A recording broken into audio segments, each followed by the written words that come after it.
Shalom, selamat pagi jemaat Tuhan yang terkasih.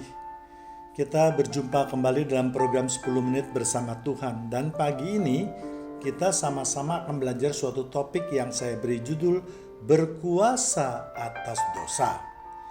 Memang kelihatannya hal tersebut tidak masuk akal atau logika kita. Bagaimana mungkin seorang manusia yang lebih lemah ini bisa mengalahkan kuasa kegelapan? Seperti kita ketahui bahwa kuasa kegelapan adalah kuasa malaikat yang berdosa yang telah dibuang ke bumi, dan tentu kita juga mengetahui bahwa tingkatan mereka lebih tinggi dari manusia. Itulah sebabnya Tuhan memberikan rohnya kepada manusia supaya umat ciptanya itu terlindungi.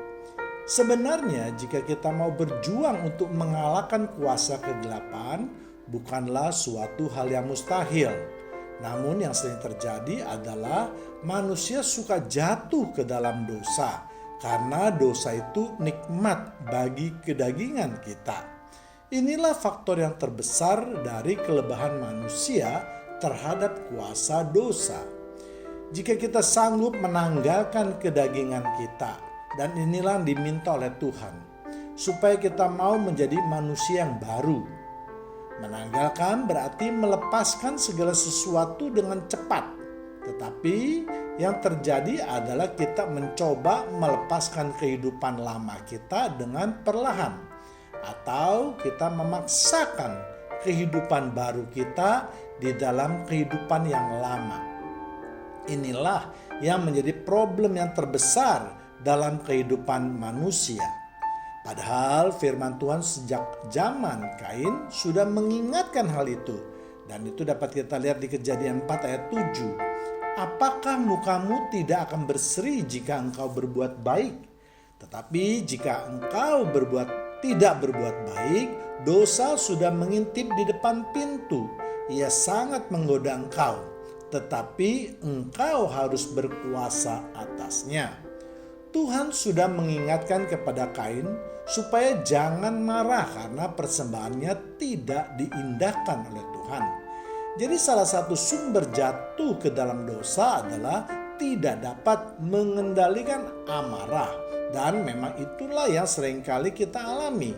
Ketika kita marah maka semuanya lepas kontrol. Artinya ketaatan kita selama ini bukanlah ketaatan yang murni. Bukan yang berasal dari diri kita yang paling dalam. Tetapi ketaatan kita lebih pada rasa patuh atau taat, atau bahkan mungkin takut kepada Tuhan. Karena firman-Nya yang menyuruh kita untuk tidak mudah marah. Bukan karena kesadaran dan kemauan kita untuk membuang amarah tersebut. Dan kita tahu bahwa salah satu kedagingan kita adalah amarah. Hal-hal yang berhubungan dengan perbuatan daging itu dapat kita lihat di Galatia 5 ayat 19 sampai 21. Perbuatan daging telah nyata, yaitu percabulan, kecemaran, hawa nafsu. 20.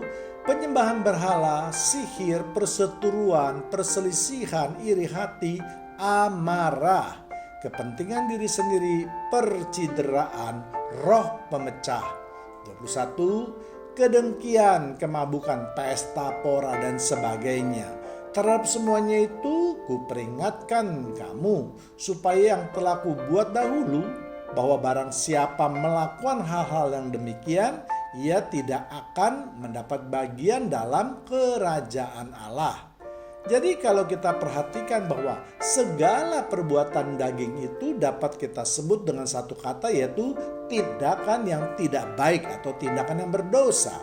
Jadi kalau kita terus melakukan tindakan yang kurang baik tersebut, maka firman Tuhan mengatakan bahwa kita tidak akan mendapat bagian dalam kerajaan Allah. Jadi pada dasarnya Tuhan menginginkan kita untuk membuang, bukan untuk mengurangi ataupun mengontrol semua tindakan yang tidak baik tersebut. Karena pada dasarnya kata mengurangi itu tidak berarti kita telah bersih dari tindakan tidak baik tersebut. Seberapapun tindakan yang tidak baik itu kita lakukan, maka itu berarti kita telah jatuh ke dalam dosa. Apalagi kalau kita hanya mengontrol saja, artinya kehendak berbuat tidak baik tersebut masih ada di dalam tubuh maupun pikiran kita. Dan si jahat jauh lebih mudah untuk membuat kita jatuh dalam dosa. Jadi cara yang terbaik adalah dengan menanggalkan semua tindakan tidak baik tersebut. Jangan menyisakan sedikit pun. Itulah mengapa firman Tuhan menggunakan kata menanggalkan dan bukan meninggalkan. Karena menanggalkan itu adalah tindakan sekaligus tanpa kompromi. Kita tidak lagi mengingat-ingat segala apa yang telah kita tanggalkan atau kita buang. Sedangkan kata untuk meninggalkan itu bisa berarti suatu perbuatan yang perlahan-lahan atau suatu tindakan di mana kita dapat kembali ke posisi semula. Sebagai contoh, kalau kita menanggalkan gigi kita, maka gigi tersebut sudah tidak bisa lagi kita taruh pada tempatnya. Dan perbuatan tersebut sekaligus. Artinya sebuah gigi langsung copot dari gusinya, tidak sebagian ataupun perlahan-lahan, tetapi sekaligus dan seluruhnya. Sedangkan kata meninggalkan, misalnya kita meninggalkan sesuatu di suatu tempat, pada suatu waktu kalau kita inginkan kembali, maka kita bisa kembali ke tempat semula. Contoh konkretnya misalnya kalau kita meninggalkan kota Cirebon menuju Jakarta. Pada suatu hari kalau kita rindu, kita bisa kembali ke kota Cirebon lagi. Dan hal itu bisa berlangsung terus-menerus. Jadi kalau kita mau menjalankan firman Tuhan, supaya kita berkuasa atas dosa kita dan bukan sebaliknya, maka jalan satu-satunya adalah menanggalkan kehidupan kita yang lama. Kita harus berusaha untuk masuk ke dalam kehidupan kita yang baru. Atau hal itu sejalan dengan firman Tuhan. Kita lihat di Kolose 3 ayat 8 sampai 10. Tetapi sekarang buanglah semuanya ini, yaitu marah, geram, kejahatan, fitnah, dan kata-kata kotor yang keluar dari mulutmu. 9. Jangan lagi kamu saling mendustai, karena kamu telah menanggalkan manusia lama serta kelakuannya.